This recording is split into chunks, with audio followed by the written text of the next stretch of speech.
Sahabat, tahukah kamu ada 7 pasukan khusus Indonesia yang sangat ditakuti oleh negara lain dan tentunya hal ini menarik untuk kita bahas. Ya, Indonesia memiliki pasukan elit yang disegani dunia. Pasukan elit tersebut terdiri dari prajurit Tentara Republik Indonesia atau TNI pilihan yang tergabung dalam beberapa regu khusus. Ada 6 regu khusus berasal dari 3 matra, Angkatan Darat, Angkatan Laut, dan juga Angkatan Udara yang sangat disegani dunia. Dan berikut pasukan khusus Indonesia yang sangat ditakuti oleh negara lain. Denjaka.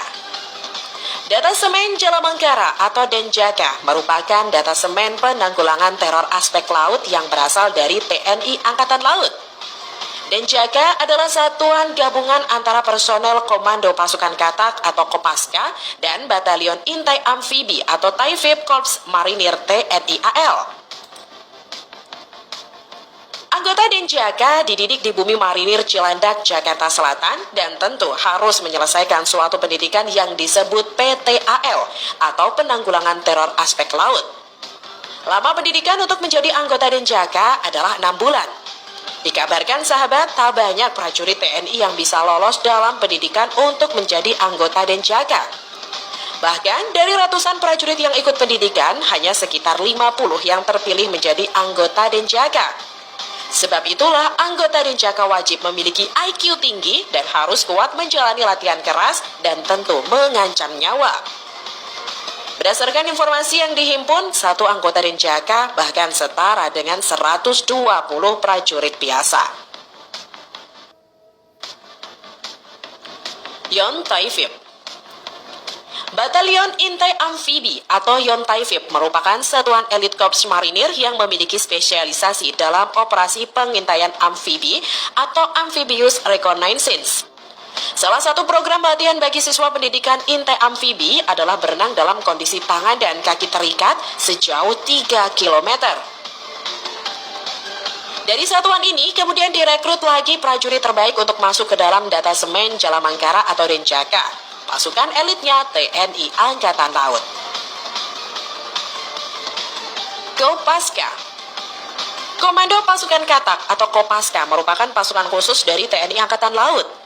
Kopaska didirikan pada 31 Maret di tahun 1962 oleh Presiden Soekarno untuk mendukung kampanye militer di Irian Jaya.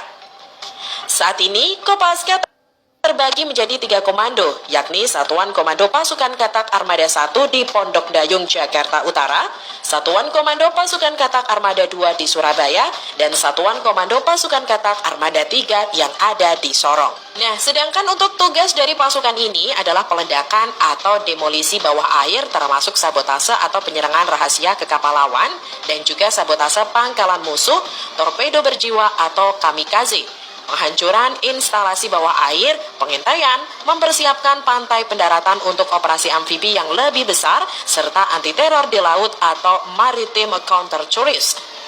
Semboyan dari korps ini adalah Tanhana Wigna Tansirna, yang berarti tak ada rintangan yang tak dapat diatasi.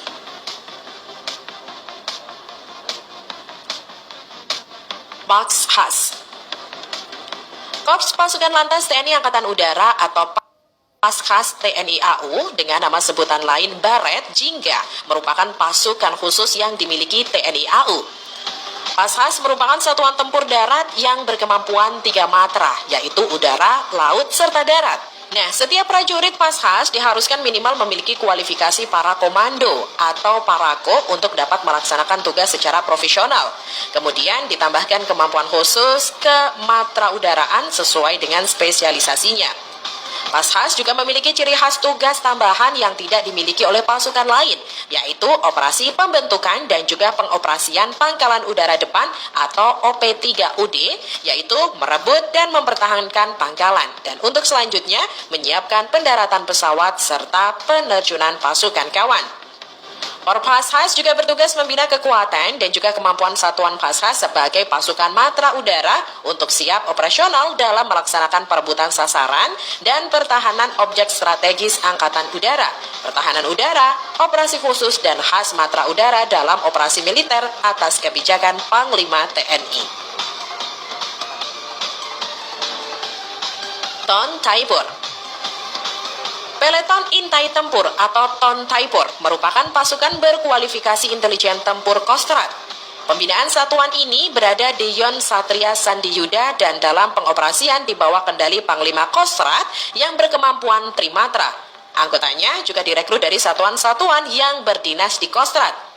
Tujuan pembentukan Peleton Taipur ini adalah untuk melatih dan membentuk prajurit satuan jajaran Kostrad menjadi prajurit Taipur yang memiliki kemampuan khusus dalam melaksanakan tugas operasi di berbagai bentuk medan, baik di rawa laut, hutan, gunung, dan juga perkotaan. Kopassus. Komando Pasukan Khusus atau yang sering kita sebut dengan Kopassus merupakan bagian dari Komando Utama atau Kotama Tempur yang dimiliki oleh TNI Angkatan Darat. Kopassus memiliki kemampuan khusus seperti bergerak cepat di setiap medan, menembak dengan tepat, pengintaian, dan juga anti-teror. Tugas Kopassus, operasi militer perang atau OMP sendiri sahabat, seperti direct action, serangan langsung untuk menghancurkan logistik musuh, combat SAR, anti-teror, advanced combat intelligence atau operasi intelijen khusus. Batalion Raider. Batalion Raider adalah salah satu batalion pasukan elit infanteri Tentara Nasional Indonesia. Tiap-tiap batalion ini juga dilatih untuk memiliki kemampuan tempur 3 kali lipat batalion infanteri biasa. Mereka juga dilatih untuk melakukan penyergapan dan mobil udara, seperti terjun dari helikopter. 50 orang personil di antara 747 orang personil dalam satu batalion Raider memiliki kemampuan anti-teror dan keahlian-keahlian khusus lainnya.